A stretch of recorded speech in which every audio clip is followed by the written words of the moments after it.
So it looks like I got a question from my last video from a null. Hi, Mr. Grow. I just wanted to say, do you think that maybe your reparations idea is a little crazy? Do you think it could ever be justly distributed, especially when you're forced to weigh some crimes against others as being more valuable than others? Not to mention, does it even account for crimes that have been forgotten or just unknown? Well, on top of that, how do you weigh reverse reparations? Do Indians owe the Germans reparations for discovering the fertilization process that allowed them to grow enough food to support their population? Do Africans owe French scientists reparations for developing vaccines and medicines that have significantly reduced their infant mortality rate? Well, it's a pretty basic thing. Whenever I've talked about reparations through the years, and I talk with a basic run-of-the-mill conservative, usually a white guy, but it doesn't have to be, a run-of-the-mill conservative, reparations are simply impossible, and it's a joke to even talk about it. It's just stupid. And when I talk to a run-of-the-mill liberal, they're like, yeah, they're in favor of reparations, yet they offer absolutely no method to achieving them. And if I talk to a far right winger, a white supremacist evil type, then you bring up reparations, and they say, absolutely, we shouldn't play reparations, and then they go down some line where they want to, put black people back in their place, or commit genocide or something, and it's what it sounds like to me. And if you ask some really woke left winger, somebody who's radically left, reparations is must be achieved, and the only way to achieve it is through violent revolution where we destroy the patriarchy in America and inaugurate, a new system where we're in charge. So it's like, you seem, the debate about reparations just can't seem to get anywhere in light of that. But here, I suppose I am firmly in the center. I guess, though, if I were to categorize myself, I think I'm progressive, I'm liberal, but, there's a discussion to have there. I can be conservative about certain things.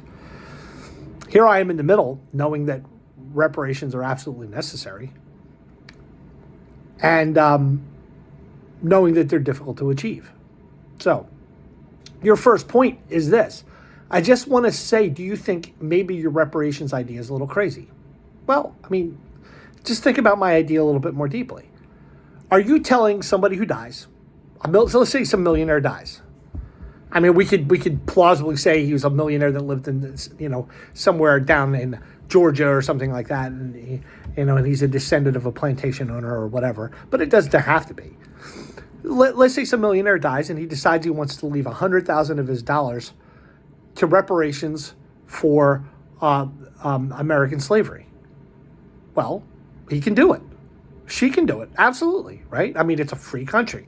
The question is, how would that money ever get distributed fairly to, and so what most people do, is they leave their money to like a college fund and let kids who meet certain criteria apply for that college fund. And this scholarship is open to any black kid who, and maybe, it could have this stipulation who can show that they're a descendant of African slaves or something like that.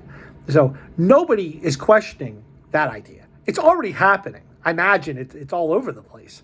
All kinds of people are looking at the past and seeing how things weren't good, and they're leaving their money, in their inheritance to something that can help to try to rectify that problem. I remember one of the rules of the Catholic Church is if you've ever stolen money from someone, you have to pay the person back. It's not optional. You have to pay the person back. And if it's impossible to pay the person back from who you stole from, then give the money to the church. Okay? So it's sort of like, if you find through all logic that the money that you have in your bank account is in part stolen, all justice would say that you have to the part of it that is stolen has to be given back. And so if you come to that conclusion that you're looking at the millions that you're sitting on or whatever it is, and you're coming to the conclusion that some part of that, some percentage of that, came through the wicked decisions of your ancestors, then maybe some part of that should be willed, in reparations for it. So reparations in the first place doesn't have to be something that's by government coercion, or it doesn't have to be something that's legislative. It can be just the decision making of an individual person. So, so you're saying, do you think it could ever be justly distributed? Well, I mean, even if it's rather not fairly distributed, so what? So at least some reparations are being made. Okay, so there's that.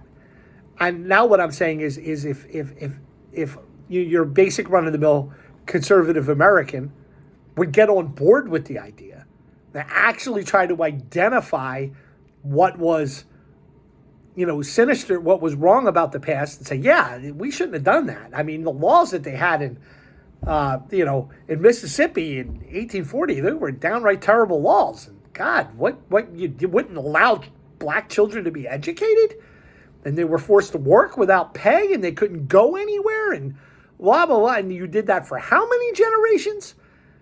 And you're running the mill conservative, of the modern era. It's like, well, I had nothing to do with it. It's like, okay, yeah, sure, you had nothing to do with it. Yeah, I suppose you did have nothing to do with it.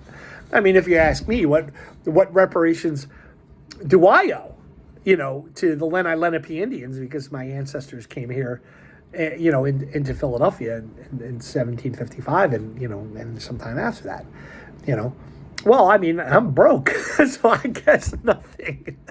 you know what I'm saying? But would I vote in favor of some legislation, whether it was through the city or the county or Harrisburg or Washington, D.C., would I vote in favor of some legislation, or vote in favor of a person who's running for office who's advocating in favor of that? Well, maybe. I mean, what's the clear, exact decision that's being made? I mean, I take it from the way you ask your question that it's not something that should even be entertained. It's just like, reparations, screw that. No, reparations is foolish. You can't pull it off. I've heard this, I think the guy's name is Douglas Murray, talking to Jordan Peterson or someone else. And he I think he was talking to Lex Freeman, I think. And he bashed reparations as complete idiocy. And I'm like, I put a TikTok video up about it. I was like, well, it's not complete idiocy. An injustice happened. All injustices, if an injustice happened, everyone should seek to want to rectify it. Now, a lot of people could say, well, African American slavery, American slavery was rectified by the Civil War. And at first glance, that feels true and seems true. But then you learn about Jim Crow. You learn about the fact that Nathan Bedford Forrest was able to organize the Ku Klux Klan and make a shadow government down south that essentially just reinstated black people, under a different reign of terror. And how long did that last? When did the lynching stop? You know what a lynching is? A lynching is a crucifixion. You lynch somebody, you hang that black guy up by a tree in Town Square. There's pictures, I've seen them, of white people sitting around posing in front of the dangling black corpse. I remember one in particular. There were state police officers who were writing down the names of all the white people who were involved in the lynching so that they could try to get them arrested later. And I think I learned at one point all those state police officers lost their jobs. Well, I'd like to think, I mean, I don't know, but I'd like to think I would have been one of those state police officers that was trying to enforce the law that said lynching is illegal. You're not allowed to do this. But to think that it didn't happen, and I'm not saying, I know you know it happened and all. But the real question then is, in hindsight, the fact that it did happen, and and then the following injustices that occurred for centuries after that, for decades after that, is there any way that we can make amends for it? Is there any way that we can offer reparations for it? And the answer is clearly yes.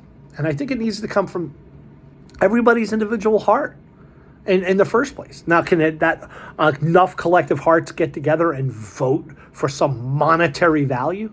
I mean, some part of the federal budget or state budgets, 0.01% of Pennsylvania's budget from here on out goes to,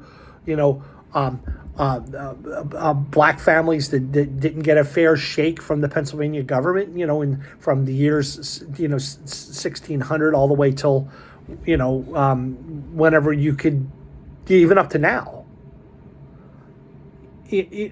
Some percentage of the state budget could go to it. But in order for that to happen, a lot of people would have to agree. And I don't see that happening anytime soon. So, in the end, it's going to be another round of no justice, no peace until more people become aware of the need for it. And then until more people become aware of the need for it.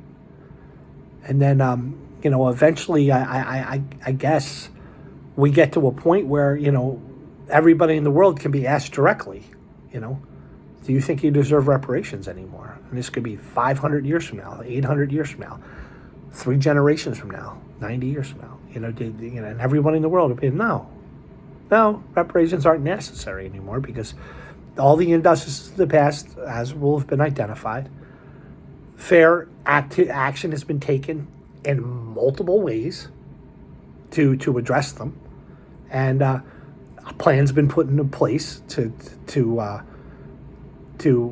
make it right, and here we are now. And so, it's like, what do we do? Give America back to the American Indians? Well, I mean, obviously that's just not going to happen. And why did we ever take this land in the first place? I addressed that in the last video. It's not like our English ancestors didn't have much choice. And I think any reasonable person looking at that picture, white, black, Indian alike, would be like, yeah, it looks to me like England didn't have really much of a choice. Does that mean no reparations are therefore need to be paid to Native American Indians? Of course some need to be paid still. There's still acts that we can take. Gestures are nice, but cash, money, at some point it has to be that. And it can come from all kinds of sources. We could pass, legislation. It'd be like, legislation to make it easier to get into college. And I know that's the affirmative action was all the rage recently from the U.S. Supreme Court. I don't know. Do you think it would ever, you asked the question, do you think it could ever be justly distributed, reparations? With our information technology and, 1 million people working on that project, yes. I think it can be. In our lifetime, yeah, maybe. It can be done. You just identify everyone who's deserving. I mean, there's plenty of Irish people that'll be like, yeah, I was Irish. They discriminated against me. My ancestors couldn't get jobs. And then you weigh, the need to give Irish people reparations against the need to give, African Americans reparations. You can weigh it and make judgments accordingly. And ultimately, the person writing the will makes the judgment to give the money to the Irish kids or to the black kids, until, of course, the Pennsylvania General Assembly or Congress makes a decision and then they allocate funds exactly for it. And they do it whenever they wind up doing it.